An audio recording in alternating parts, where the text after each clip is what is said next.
Muy buenos días, amigos. Francisco Antonio Méndez y el programa Economía y Mercado les saludan este viernes 19 de septiembre del 2025 con 23 grados Celsius aquí en la Julia, Distrito Nacional, y ya hace un fresquecito aquí en el distrito y imagínense en el interior.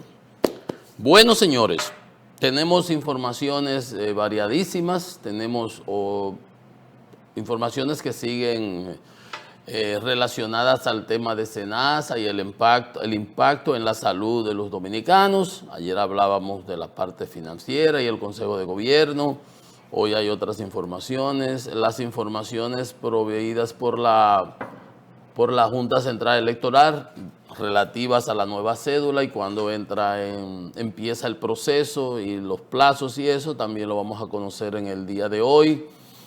El dilema con el pollo.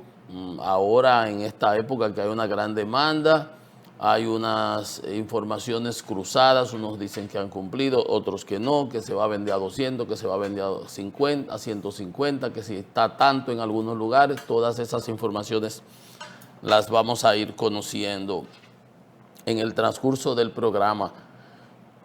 Eso es local, sigue lo de Venezuela.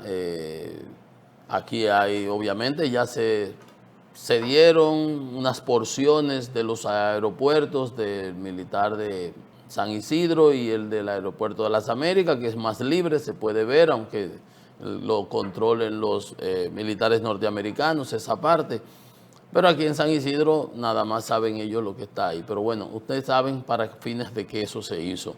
Y ayer oíamos y veíamos los comentarios que hacía el subjefe de gabinete de la Casa Blanca, Miller, que Venezuela se había quedado con todas esas propiedades que se nacionalizaron, que yo usted va por dónde va la cosa.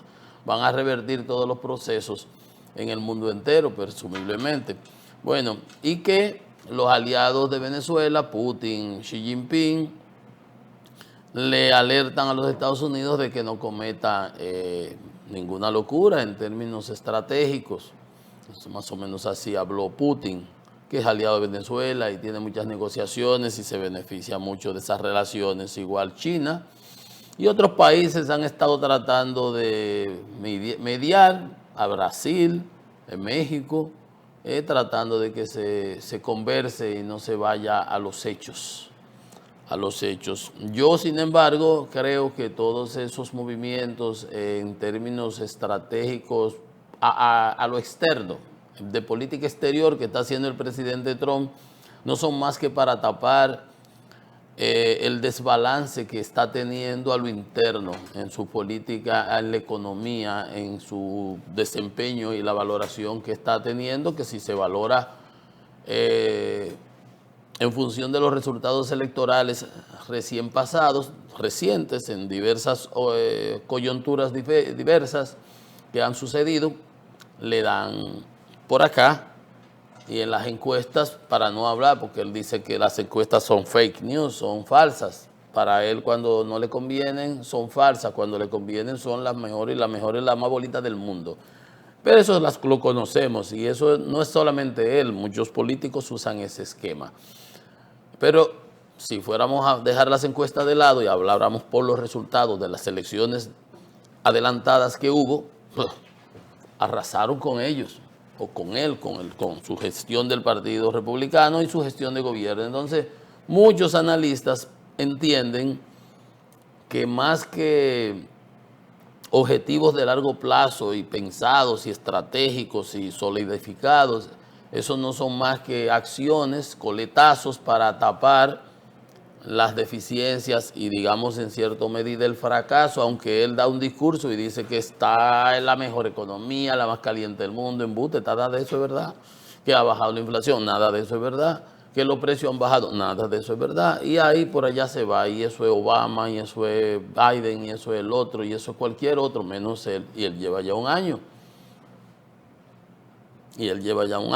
Y decía una frase, creo que era Merkel, aquella canciller alemana, que los políticos no pueden alegar cuando llegan a las posiciones que el otro, porque usted se vendió en función de esos criterios o de esas críticas y sabía lo que había que hacer porque fue lo que usted propuso. Por ejemplo, él había dicho, en 24 horas yo acabo la guerra de Ucrania.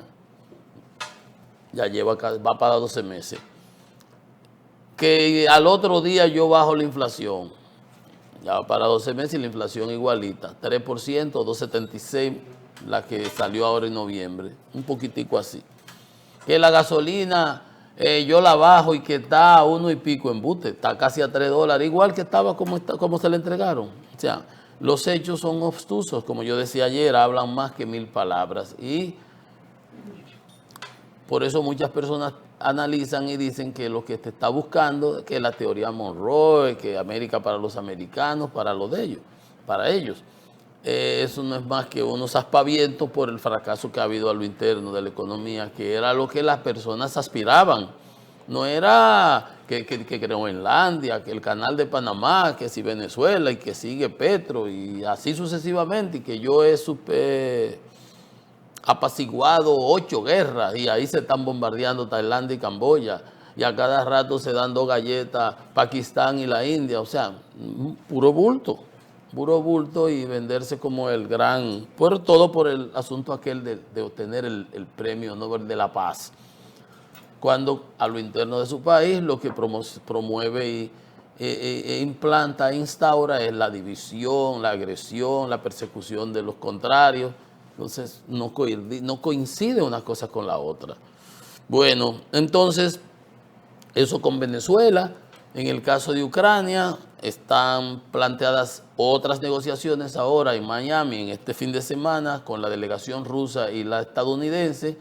Posiblemente la ucraniana viaje también para, aunque sea independiente, interactuar, intercambiar, porque ya los norteamericanos y los ucranianos y europeos negociaron, redujeron aquellos 28 puntos que muchos entienden, la mayoría de los analistas que no están inclinados para ese lado, decían, pero esto lo prepararon en el Kremlin, esto lo hizo Rusia, porque todo lo que decía ahí era más que una capitulación para Ucrania.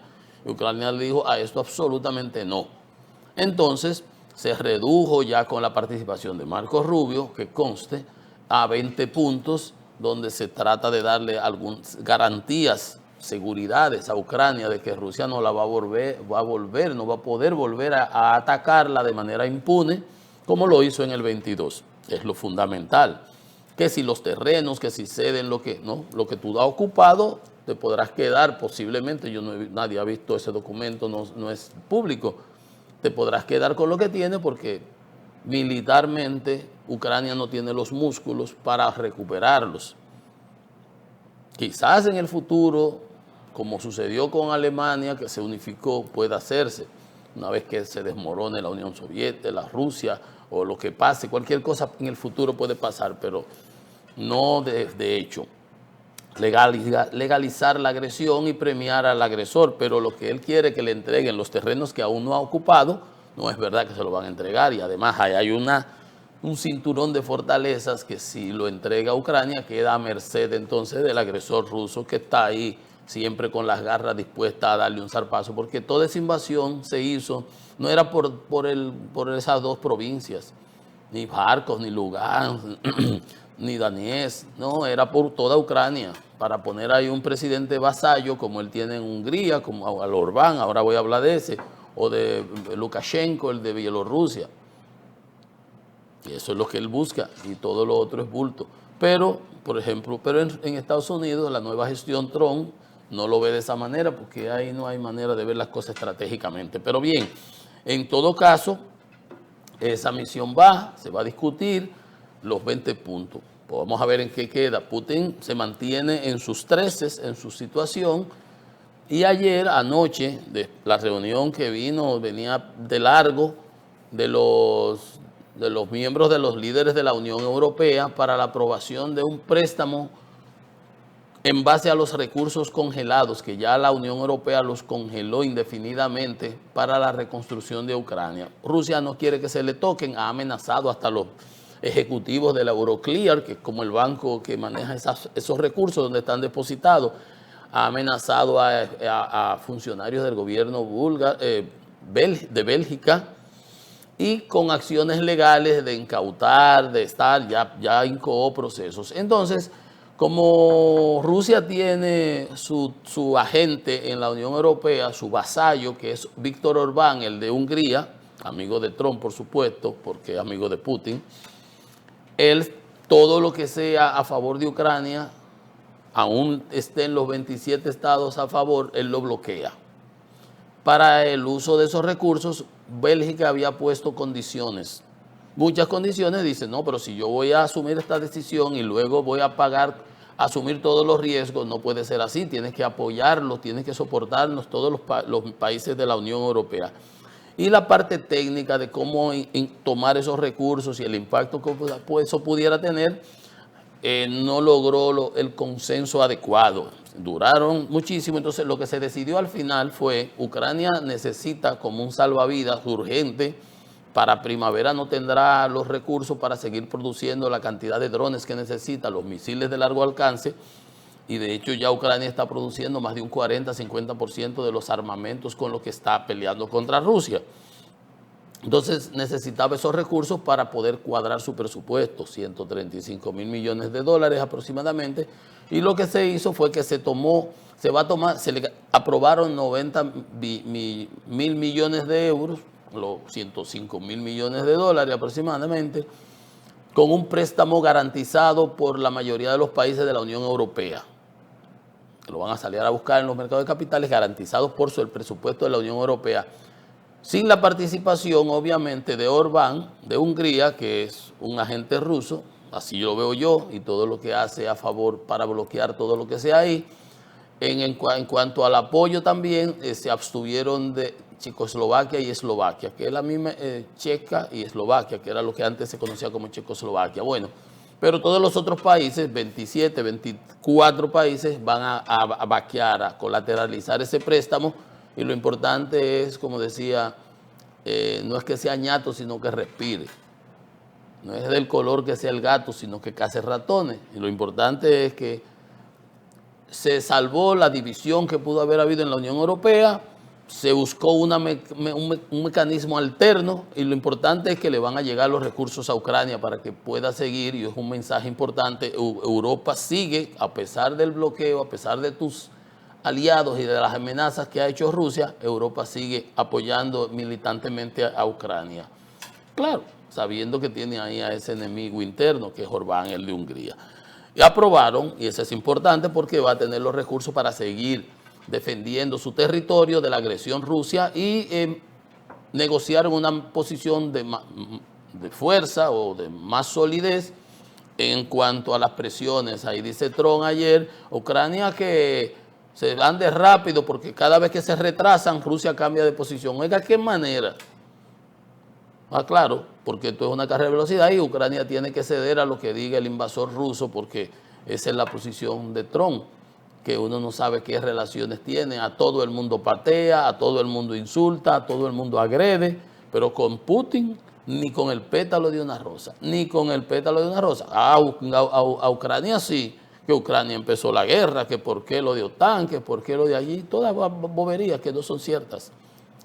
Agredió a Ucrania Putin, porque mira a ver qué reacción tuvo eso, que provocó eso, que un país como Finlandia, que era neutral, y un país como Suecia, que era neutral, se inscribieran en la OTAN. Inmediatamente solicitaron, no, pero si se lo hicieron a Ucrania, que es un país grande, nosotros somos chiquitos, ahorita nos da el zarpazo a nosotros para él crear su imperio de nuevo, como la Unión Soviética o como Pedro el Grande, que él lo ha dicho en su discurso, pero hay que saber la historia y hay que conocer, lo cual no está ahora mismo en la Casa Blanca para nada.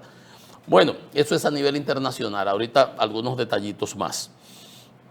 Pero como les decía, aquí en el país, la Junta Central nos informó que a partir de abril, de ya este año que viene, 26, en abril, en primavera, se van a empezar a entregar los nuevos documentos, las nuevas cédulas, con todos los mecanismos de seguridad que ya se habían anunciado, policarbonato, la impresión en láser, un sinnúmero de cosas, una cédula con muchas seguridades que se adjudicó a un consorcio internacional. Ha habido muchos que si se trabaja Haití también, una compañía alemana y creo que mezclado con algo de Panamá, no sé. El hecho es que se hizo una licitación, que lo ganaron, lo adjudicaron y ya yo supongo que a partir de ahora la Junta empezará a hacer, ayer tuvo esa presentación a los periodistas y hará su campaña de información para que la gente sepa. Uno va a poder ir a cambiar su, no sé si uno puede hacerlo adelantado el día de su cumpleaños. Se va a empezar con el presidente Abinader, que es el primero entre todos los dominicanos, por supuesto, placa 01, y eso será el 8 de abril. Después del presidente irán los congresistas y personalidades como para mandar la señal para que la población sepa, y ahí ya el proceso seguirá en todos los sitios del país. Estará habilitado para que las personas puedan ir a ir cambiando su cédula. Yo no sé si usted va y no le toca porque no es su cumpleaños, se la entreguen, no me consta, no sé.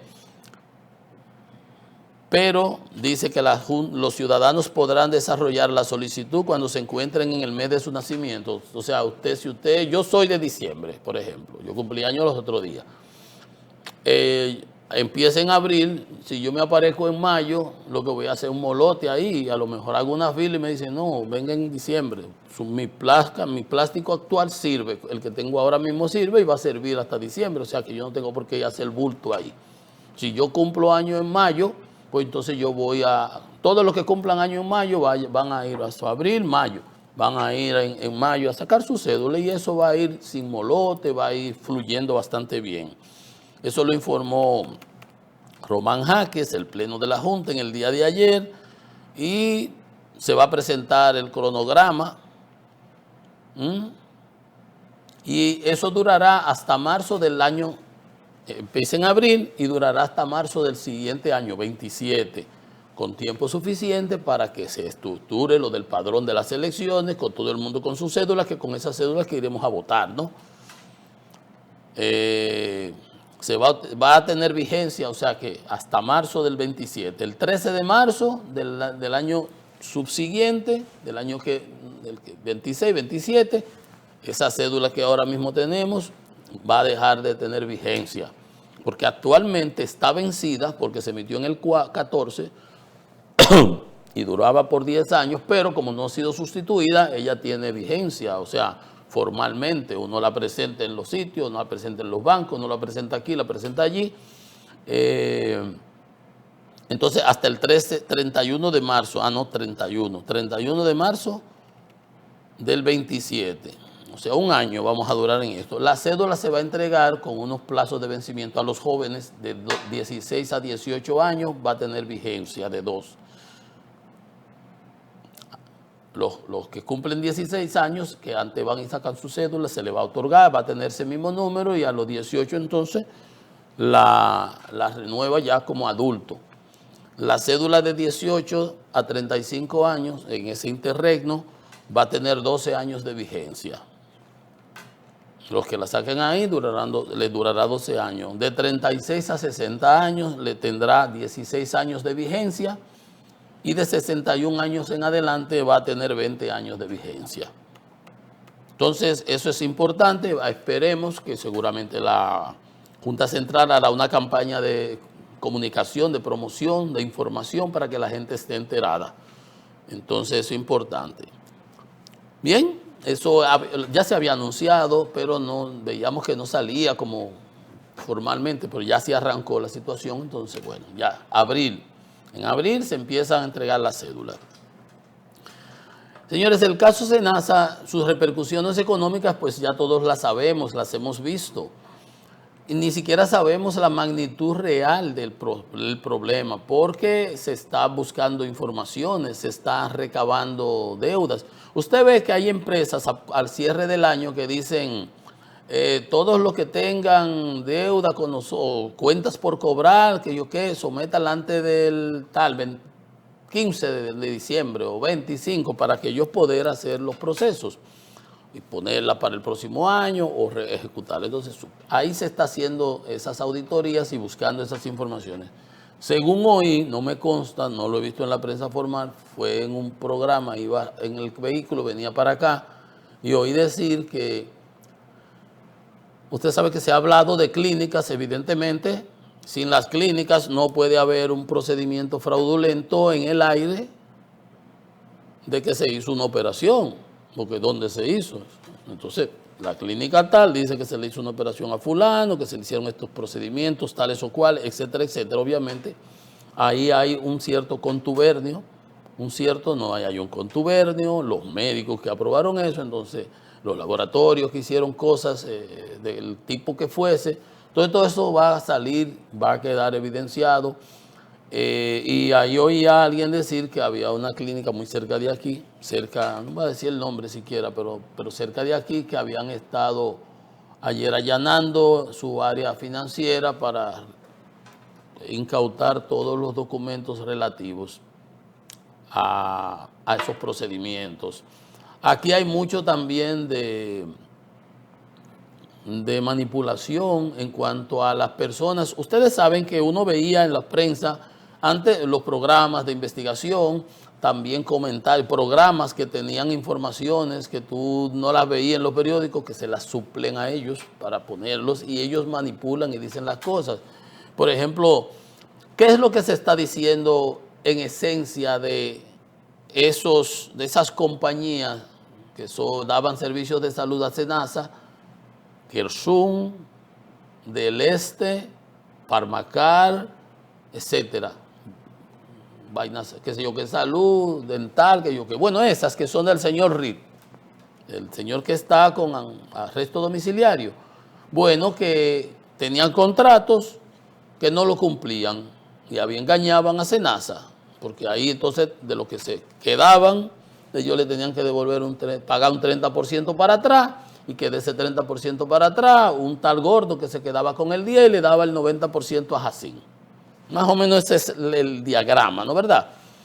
Pues, y simplemente para que entiendan lo que estoy diciendo, un ejemplo, ese que tenía asignado 500,000 pacientes afiliados, solamente atendía, según una auditoría del 23, 4%, y le debían haber pagado por ese 4%, por los servicios prestados, 2 millones. Lo dicen los documentos de la Procuraduría. Pero le pagaban 64 millones, o sea, le estaban pagando 62 millones de más por un servicio no prestado que se hacía constar como prestado. Un robo, un fraude. Y de ahí sacaban un viaje cuarto, 6 por 3, 18, de los 62, entonces le mandaban, tenían que pagar el 30%. Se lo mandaban para allá todos los meses. Obviamente descubría sus costos, se quedaba con sus cosas, pero era un servicio que no se daba. Para eso debía que viniera una colusión. Ahí han metido a otras, por ejemplo, ahí está el doctor, se habló de aquí, el que tiene la clínica por acá, famosísimo, el doctor que ayuda a muchísima gente, Cruz Jiminián, que SENASA, pero claro, pero él no se robaba lo que había, él no engañaba a SENASA, él daba el servicio y daba de más. No, querer mezclar una cosa con otra es como para tapar y querer mezclar la gimnasia con la magnesia. Así están hablando, por ejemplo, con una ONG o fundación que tiene el senador Bautista de San Juan, que le daban, SENASA daba, y entonces manejan la información, 3 millones que le pasaban, creo que mensual. Pero él no se quedaba con eso.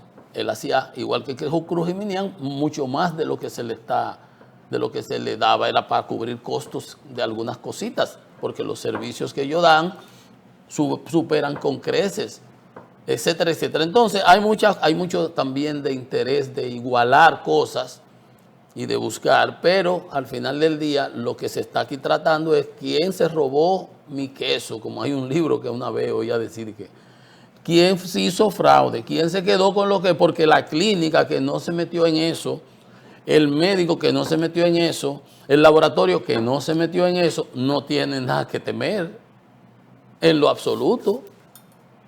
Ahora el que lo hizo tendrá que ver qué sanción le correspondería.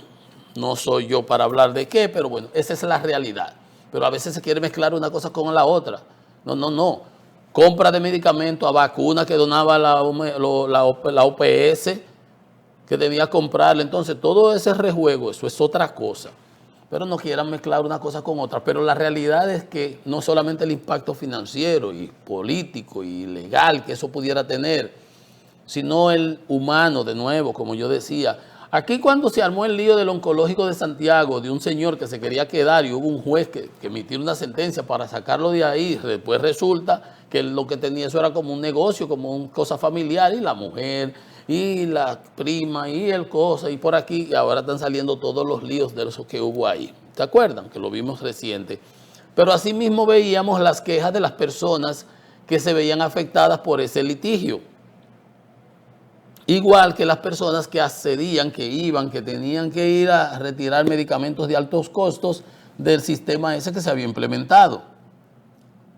Entonces, con SENASA la cosa se complicó aún más. Mire, dice la presidenta de la Sociedad de Radioterapia Oncológica, la doctora Nali Cruz, supongo que debe ser doctora, más de 500 personas con cáncer fueron afectadas por la crisis de SENASA. Miles de personas de cuya salud se vio comprometida, empeorando o muriendo. Sí, será difícil determinar por el asunto de los medicamentos de alto costo. Pacientes oncológicos, personas con cáncer avanzado, enfermedades hematológicas, patológicas, por el alto costo dependían para sobrevivir del tratamiento continuo que se lo suplían a través de ese programa. Muy bien hecho y un gran programa. Entonces, con todo ese lío que hubo entonces, y las compras y los robos y no habían recursos, dice, es claro que la interrupción de los medicamentos vitales acelera el deterioro y precipita la muerte.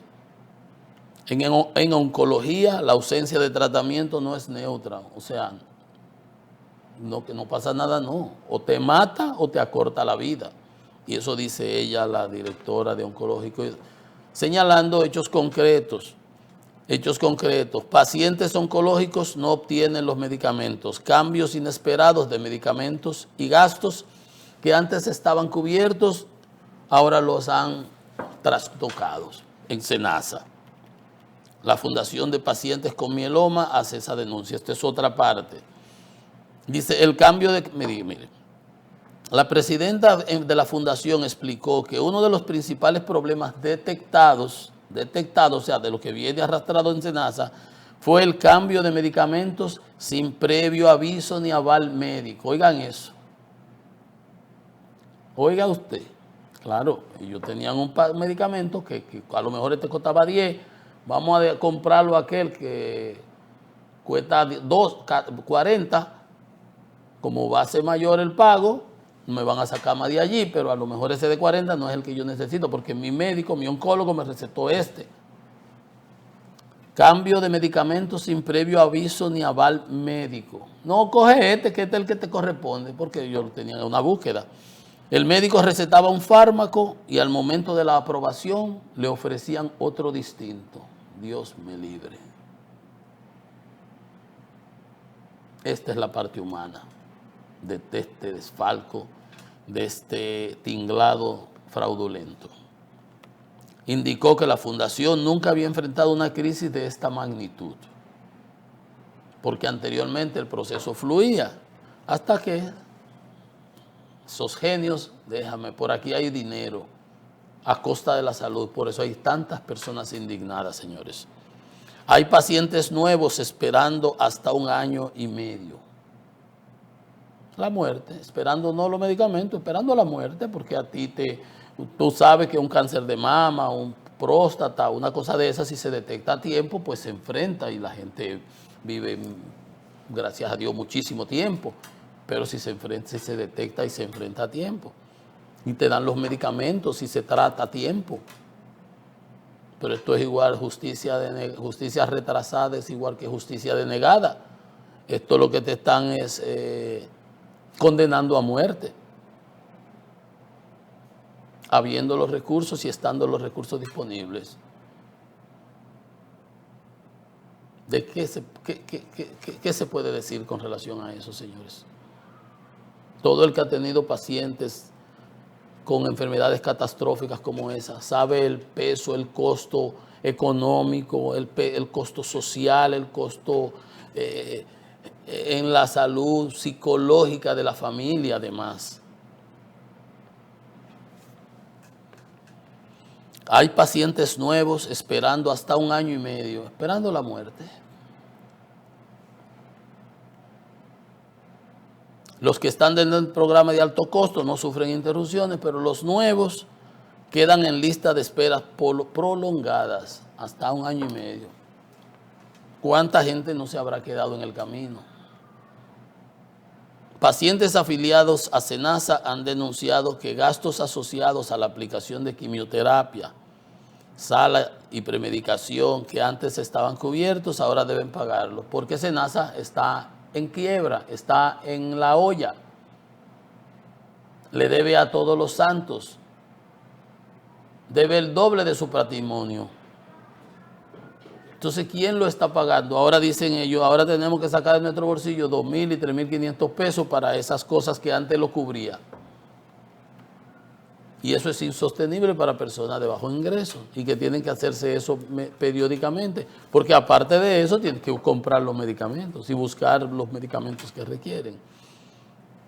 Gracias. Esas son las cosas que a veces se quedan por debajo del dintel, pero que duelen. Y es lo que ha provocado reacciones tan virales, tan airadas de la población, y con razón, señores, también, por esto. Porque estamos hablando de vidas humanas, de seres humanos que fueron llevados al caldazo, al holocausto, como dijo Bordués. El holocausto, los judíos que los metían a las cámaras de gas. Estos son cámaras de gases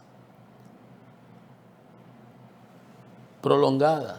O sea, aquí todos no vamos a morir, por supuesto, pero aquí el destino manifiesto es solamente uno, porque si usted está detectado por cáncer y un médico le dice, eso es lo que usted tiene que poner, si usted va y se incluyó en el programa de medicamentos de altos costos, entonces le dan este medicamento, cuando usted vaya, primero se lo cambian y le dan otro. La denuncia está aquí. Usted va y se coloca en una lista de espera y dura 1 año y medio ahí para que le salga el medicamento y usted no puede cubrir un medicamento de 100, 200.000 pesos. Solamente, ¿quién puede? Y los que pueden quedan heridos de muerte.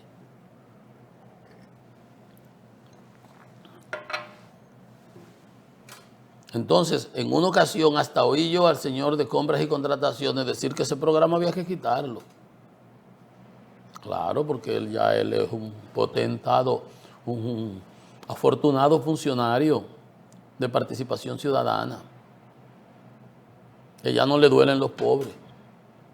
Nunca le dolieron los pobres. Pero el discurso de los pobres es un discurso lucrativo, como el mismo de la corrupción, y hablar, pero la práctica deja muy mal parados esto. Esto es doloroso, señores, mencionar ese tipo de cosas. Por eso hay tanta población airada con relación a esto. No es solamente el dinero, que ahora tenemos que pagarlo de nuestros impuestos. Y el desastre, tuvieron que agarrar un paquete de millones, 12.000 millones de Idopril, que no debieron, para cerrar esto. Y fíjense ustedes cómo están todavía las cosas. Ahora la gente va, premedicación, quimio y algunas cosas que antes los cubrían, ahora no los cubre. Pues no alcanza para pagar. El gobierno tiene que buscar los recursos. Y ayer que veíamos cómo se dispararon las pensiones de gente que nunca trabajó en el Estado, gente que posiblemente ni lo necesite. Eso es un ingreso adicional, un part-time. Sin trabajo. Pero no, el gobierno debe ir en auxilio de SENASA y de esos programas de altos costos. Ahora, hay un refrán que dice, nadie sabe lo que tiene hasta que no lo pierde. Muchas personas oyen medicamentos de altos costos, enfermedades catastróficas, y no interiorizan realmente lo que eso en realidad significa. Esa es la vida y la muerte que se juega ahí, en esas palabritas. Y el dejar una familia de clase media en la inopia, totalmente destruida financieramente. Entonces ahí es que el Estado tiene que intervenir de manera eficiente, de manera eficaz, de manera solidaria. Ese es parte de su papel. Una pausa, señores. Esto es Economía y Mercado.